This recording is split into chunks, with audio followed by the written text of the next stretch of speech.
जय हिंद दोस्तों। आज के इस क्लास में आप सभी का बहुत बहुत स्वागत है। तो दोस्तों, बिहार पुलिस सिपाही की परीक्षा के लिए आज फिर से जीके जीएस से 40 सिलेक्टेड प्रश्नों को कवर करने वाले हैं, जो कि साथियों आपके बिहार पुलिस एग्ज़ाम के लिए काफ़ी ज़्यादा इम्पोर्टेंट रहेगा। तो साथियों, आप सभी सेशन को बिना स्किप किए लास्ट तक पूरा ध्यानपूर्वक देखिए। तो चलिए इसी के साथ आज के इस क्लास को स्टार्ट करते हैं। तो फटाफट से आप सभी सेशन को एक बार लाइक कर दीजिए और आज के सेशन को अपने सभी दोस्तों के साथ शेयर भी कर दीजिए। और जो भी चैनल पर पहली बार आए हैं, आप लोग क्लास टाइमिंग को नोट कर लीजिए। साथियों, ये क्लास आपको डेली दोपहर 3 बजे लाइव चैट के साथ मिल जाएगा। तो चलिए शुरुआत करते हैं क्वेश्चन नंबर 1 से। तो देखिए, पहला क्वेश्चन है, गेहूं की खेती निम्नलिखित में से किस मिट्टी से संबंधित है? बहुत ही शानदार लेवल का क्वेश्चन है, आंसर बताइए। गेहूं की खेती ये निम्नलिखित में से किस मिट्टी से संबंधित है? तो यहाँ पर क्वेश्चन नंबर 1 के लिए जो भी बच्चे लाइव चैट में ऑप्शन ए बता रहे हैं, उनका बिल्कुल सही जवाब है। गेहूं की खेती से संबंधित मिट्टी है चरनोजम मिट्टी। ध्यान रखिएगा, कौन सी मिट्टी है? चरनोजम मिट्टी। दूसरा क्वेश्चन देखिए, निम्न में से कौन सा एक वित्तीय समावेशन की प्रक्रिया की सफलता में बाधक है? बिल्कुल टॉप लेवल का क्वेश्चन है और इसी टाइप के क्वेश्चन आपके एग्जाम में पूछे जाएंगे। तो यहाँ पर क्वेश्चन नंबर 2 के लिए आंसर क्या होगा? देखिए, निम्न आय हो गया, निरक्षरता हो गया, बैंक शाखाओं का अभाव आदि ये सभी कारक जो है वित्तीय समावेशन की प्रक्रिया में बाधक है। तो आंसर यहाँ पे हो जाएगा उपयुक्त सभी। अगला क्वेश्चन देखिए, निम्न में से कौन सा कथन सही नहीं है? चलिए सभी कथन को ध्यान से पढ़िए, आपको बताना है इसमें से कौन सा कथन सही नहीं है।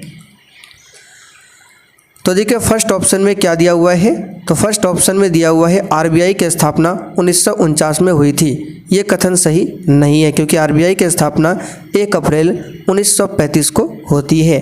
1949 में आरबीआई का राष्ट्रीयकरण हुआ था। तो पहला ऑप्शन ही यहाँ पर हमारा आंसर होगा। ये कथन सही नहीं है। बाकी बी, सी और डी ये सभी सही है। आगे देखिए, राष्ट्रीय ध्वज को आधिकारिक रूप से कब मान्यता मिली थी? चलिए क्वेश्चन नंबर 4 के लिए आंसर बताइए। और साथियों, आपको रात 8 बजे की क्लास को जरूर देखना है। बिहार पुलिस के लिए इस चैनल पर आपको 2 क्लास मिल जाएंगे, एक दोपहर 3 बजे और एक रात में 8 बजे है। रात 8 बजे की क्लास आपको लाइव में मिलेगा। तो देखिए, राष्ट्रीय ध्वज को आधिकारिक रूप से मान्यता कब मिली थी? तो याद रखिएगा, इसका आंसर है 22 जुलाई 1947 को। किसी व्यक्ति की नज़रबंदी वैध है या फिर अवैध, यह निर्णय करने के लिए न्यायालय कौन सी रिट जारी करता है? चलिए 5 के लिए आंसर बताइए। किसी व्यक्ति की नज़रबंदी वैध है या फिर अवैध है, यह निर्णय करने के लिए न्यायालय जो है कौन सी रिट जारी करता है? तो याद रखिएगा, इसका आंसर है बंदी प्रत्यक्षीकरण। यहाँ पर ए ऑप्शन आपका सही है। अभी तक राष्ट्रीय आपातकाल कितनी बार घोषित किया गया? देखिए, राष्ट्रीय आपातकाल के बारे में आर्टिकल 352 में बताया गया है, इसे ध्यान रखिएगा। और राज्यों में जो राष्ट्रपति शासन लगता है उसके बारे में आर्टिकल 356 में बताया गया है। और 360 में क्या है? तो वित्तीय आपात है। और भारत में अभी तक एक बार भी वित्तीय आपात लागू नहीं हुई है, ध्यान रखिएगा। तो देखिए, अभी तक राष्ट्रीय आपातकाल कितनी बार घोषित किया गया है? तो याद रखिएगा 3 बार। कब कब डेट भी बता देते हैं। तो पहली बार 26 अक्टूबर 1962 से, ध्यान रखिएगा, पहली बार 26 अक्टूबर 1962 से 10 जनवरी 1968 तक, ध्यान रखिएगा। और दूसरी जो है 3 दिसंबर 1971 से लेकर 27 मार्च 1977 तक, ये दूसरी बार। और तीसरी बार याद रखना है 1975 से लेकर 1977। आपको केवल यहाँ पे ईयर याद रखना है। तो आंसर यहाँ पे क्या हो जाएगा? 3 बार। राष्ट्रपति के उम्मीदवार के लिए क्या आवश्यक नहीं है?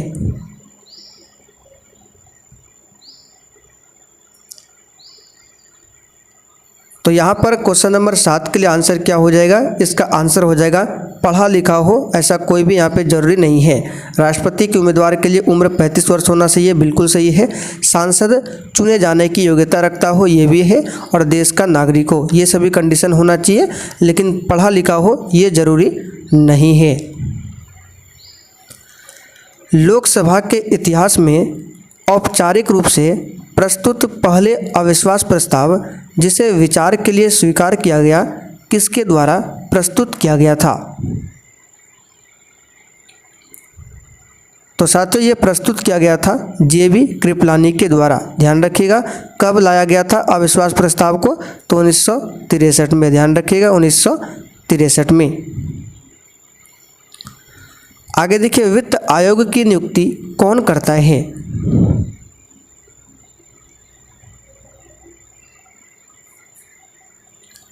तो सिंपल सा क्वेश्चन है, वित्त आयोग की नियुक्ति करता है भारत के राष्ट्रपति। यहाँ पर पहला ऑप्शन आपका सही जवाब है। इलेक्ट्रॉन का द्रव्यमान कितना होता है? चलिए आंसर बताइए 10 के लिए। इलेक्ट्रॉन की खोज किसने किया था? तो J.J. थॉमसन ने। इलेक्ट्रॉन की खोज कैथोड किरण नाली का प्रयोग द्वारा J.J. थॉमसन ने किया था, इसे ध्यान रखिएगा। और इलेक्ट्रॉन पर आवेश कितना होता है? तो आवेश होता है -6.022 इंटू 10⁻⁻19 कूलम, जो कि सी ऑप्शन में दिया हुआ है। ये इलेक्ट्रॉन का आवेश है। लेकिन इलेक्ट्रॉन का द्रव्यमान पूछा गया है, तो यहाँ पर देख सकते हैं डी ऑप्शन में दिया हुआ है 9.1094 इंटू 10⁻31 kg। ये इलेक्ट्रॉन का द्रव्यमान है और सी ऑप्शन में इलेक्ट्रॉन का आवेश है। कार्नेलाइट किसका अयस्क है?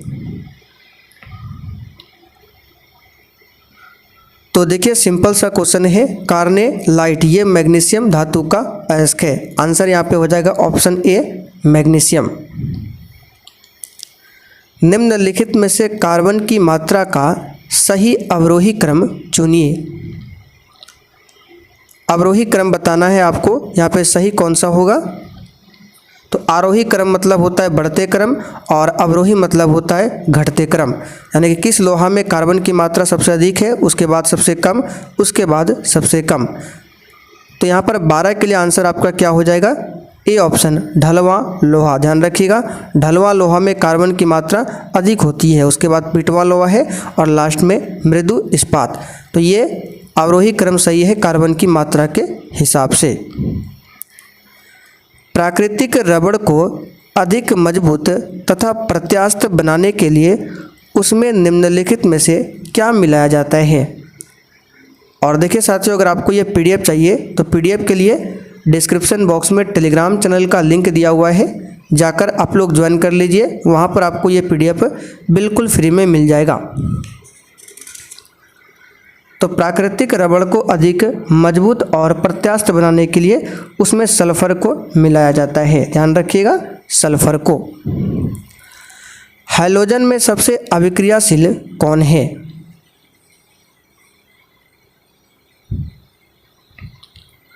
तो इस क्वेश्चन को हमने कल भी आपको लाइव क्लास में बताया था। हैलोजन में सबसे क्रियाशील की बात करें तो ये फ्लोरीन है। यहाँ पर ए ऑप्शन आपका सही जवाब है। फ्लोरीन जो है आवर्त सारणी का सबसे अधिक विद्युत ऋणात्मक तत्व है। ध्यान रखिएगा। निम्नलिखित में से किस विटामिन को हार्मोन माना जाता है? चलिए 15 के लिए आंसर कीजिए। निम्नलिखित में से किस विटामिन को हार्मोन माना जाता है? तो साथियों इसका आंसर है विटामिन डी को। ध्यान रखिएगा विटामिन डी को। इसका रासायनिक नाम क्या होता है? कैल्सीफेरॉल। अच्छा, विटामिन शब्द का प्रयोग कब किया गया था? तो 1911 में। किसने किया था? तो सी फंक नामक वैज्ञानिक ने। विटामिन 2 प्रकार के हैं, एक जल में घुलनशील विटामिन जो कि विटामिन बी और विटामिन सी है, ये जल में घुलनशील होते हैं। और इसके अलावा vitamin A, vitamin D, vitamin E, vitamin के, ये वसा में घुलनशील होते हैं। निम्न में से किसे बटन सेल कहा जाता है?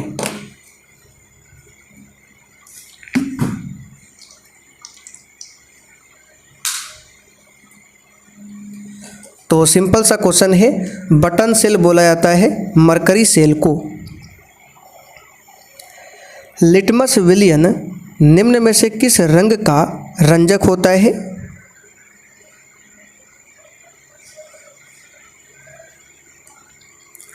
तो साथियों लिटमस विलियन जो है किस रंग का रंजक होता है? तो याद रखिएगा बैगनी।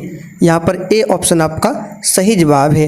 लिटमस जो है ये एक प्राकृतिक सूचक होता है, ध्यान रखिएगा क्या होता है? प्राकृतिक सूचक। और नीला लिटमस पत्र की बात करें, यहाँ से क्वेश्चन बनता है कि अम्ल जो है नीला लिटमस पेपर को किस कलर में बदल देता है? तो याद रखिएगा लाल में।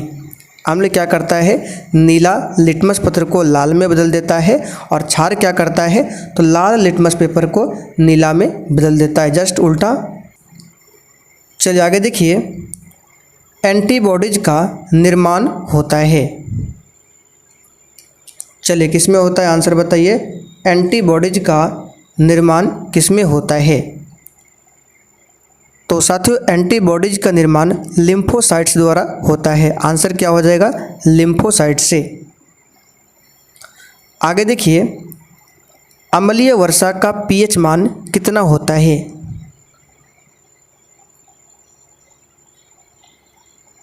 तो साथियों अम्लीय वर्षा का पीएच मान, देखिए जब वर्षा के जल का पीएच मान 5.6 से कम होता है तो वह अम्लीय वर्षा कहलाती है। तो यहाँ पे देखिए सी ऑप्शन में दिया हुआ है 5.6 से न्यूनतम। इस क्वेश्चन को ध्यान रखिएगा। निम्न में से कौन बहुकोशिकीय यूकैरियोटिक जीव है?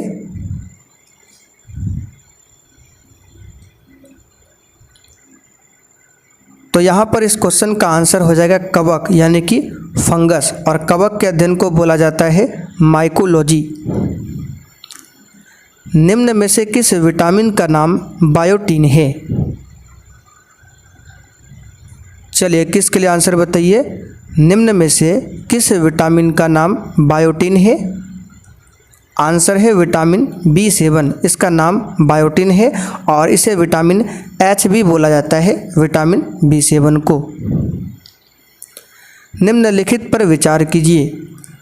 उपर्युक्त उत्तर से दक्षिण की ओर सही अनुक्रम कौन सा है? ये जो पहाड़ियाँ हैं आपको बताना है उत्तर से दक्षिण की ओर सही क्रम इसका क्या होगा।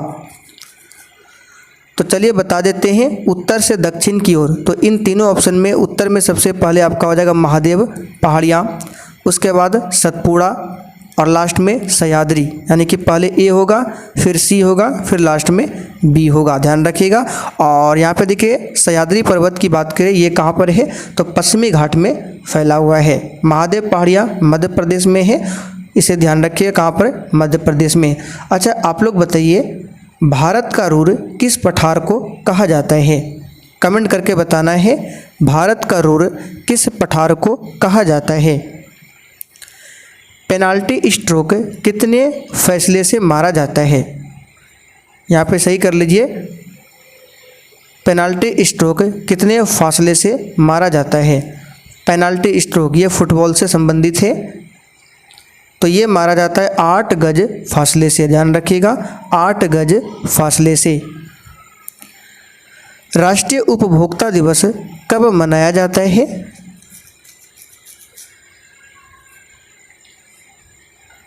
तो साथियों राष्ट्रीय उपभोक्ता दिवस ये 24 दिसंबर के दिन मनाया जाता है, ध्यान रखिएगा।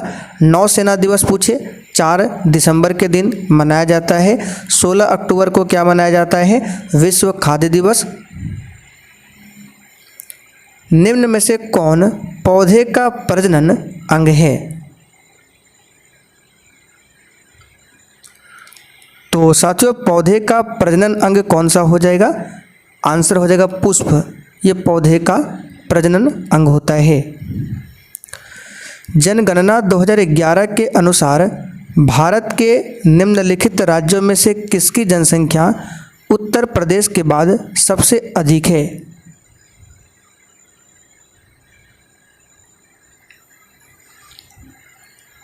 तो जनसंख्या के हिसाब से बताना है। नंबर 1 पे उत्तर प्रदेश आता है। आपको 5 राज्य बता देते, ध्यान रखना है। उत्तर प्रदेश, दूसरे स्थान पर महाराष्ट्र, तीसरे स्थान पर अपना बिहार, चौथे स्थान पर पश्चिम बंगाल और पाँचवें स्थान पर आंध्र प्रदेश। तो यहाँ पर पूछा गया है उत्तर प्रदेश के बाद कौन आता है, तो दूसरे स्थान पर महाराष्ट्र। भारत भारती के लेखक कौन है?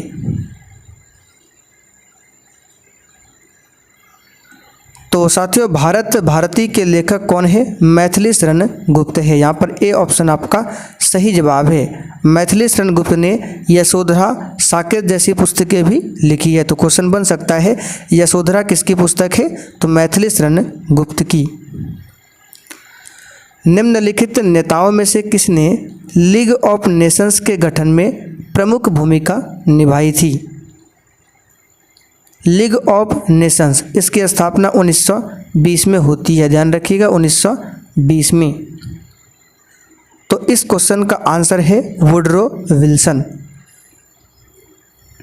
निम्न में से किस बीमारी को रॉयल डिजीज कहा जाता है?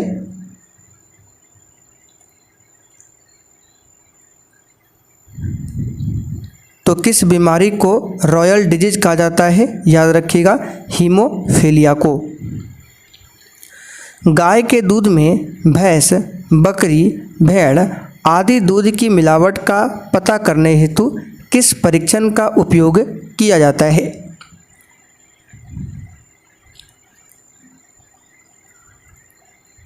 तो देखिए इसमें दो परीक्षण होता है। ऑप्शन में एक ही दिया हुआ है, एक है हंसा परीक्षण, यहाँ पे दिया हुआ है हंसा परीक्षण, और एक होता है प्रेसिपिटिन परीक्षण। यहाँ पे लिख देते हैं प्रेसिपिटिन परीक्षण और एक है हंसा परीक्षण। तो इन दोनों परीक्षण के द्वारा पता किया जाता है कि गाय के दूध में भैंस, बकरी, भेड़ आदि दूध की मिलावट का पता चलता है। विश्व बैंक द्वारा यानी वर्ल्ड बैंक द्वारा दिए जाने वाले ऋणों की अवधि सामान्यतः कितनी होती है? वर्ल्ड बैंक का मुख्यालय कहाँ पर है? तो याद रखिएगा वाशिंगटन डीसी में। तो इसका आंसर है 5 से 20 वर्ष। ध्यान रखिएगा इंपॉर्टेंट क्वेश्चन है। रामवृक्ष वेनीपुरी ने अधिकांश साहित्यिक रचना कहाँ पर की थी?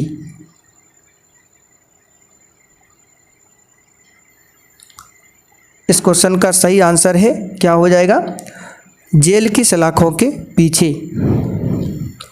प्रकाश संश्लेषण में सर्वाधिक प्रभावकारी रंग कौन सा है?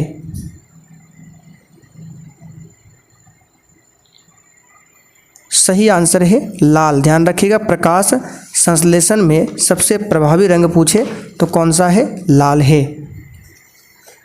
अगला क्वेश्चन देखिए, भारत के राष्ट्रीय आय आंकड़ों का आकलन किसके द्वारा किया जाता है?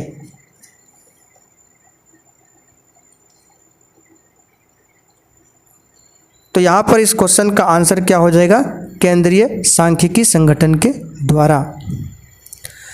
भारतीय संविधान के किस अनुच्छेद में राज्य वित्त आयोग का प्रावधान है? सिर्फ वित्त आयोग पूछे तो आर्टिकल 280 में है, लेकिन राज्य वित्त आयोग पूछे तो इसके बारे में आर्टिकल 243 आई में बताया गया है। ध्यान रखिएगा। तुर्की की राजधानी कहाँ पर है? ऐसे देखिए तुर्की देश का नया नाम हो गया अब तुर्की। यहाँ पे लिख देते हैं तुर्की। ये तुर्की देश का नया नाम है और इसकी राजधानी कहाँ पर है? अंकारा। पटाना घास का मैदान किस देश में पाया जाता है?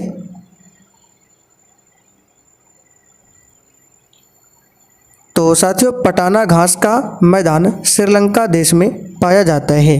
श्रीलंका देश की सबसे लंबी नदी का नाम आप लोग कमेंट करके बताइए क्या है? मानव त्वचा को रंग देने वाला वर्णक कौन सा है?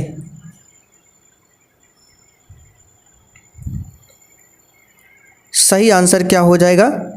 तो याद रखिएगा मेलानिन। यहाँ पर ए ऑप्शन सही है मेलानिन। वर्षा वन अनुसंधान संस्थान कहाँ पर स्थित है?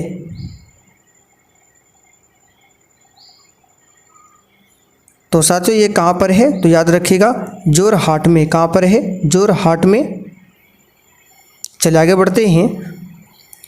निम्नलिखित में से कौन सा एक मीठी महक वाला पदार्थ है? तो इस क्वेश्चन का आंसर क्या हो जाएगा, फटाफट से बताइए। इसका आंसर हो जाएगा एस्टर। क्या हो जाएगा? एस्टर। चलिए आखिरी क्वेश्चन आप लोगों के लिए है, जिसका आंसर आपको नीचे कमेंट करके बताना है। निम्नलिखित में से कौन सा सिंधु घाटी की सभ्यता से संबंधित स्थल नहीं है? इस क्वेश्चन का आंसर आप सभी को कमेंट करके देना है। तो चलिए साथियों, आज के लिए इतना ही। तब तक के लिए जय हिंद।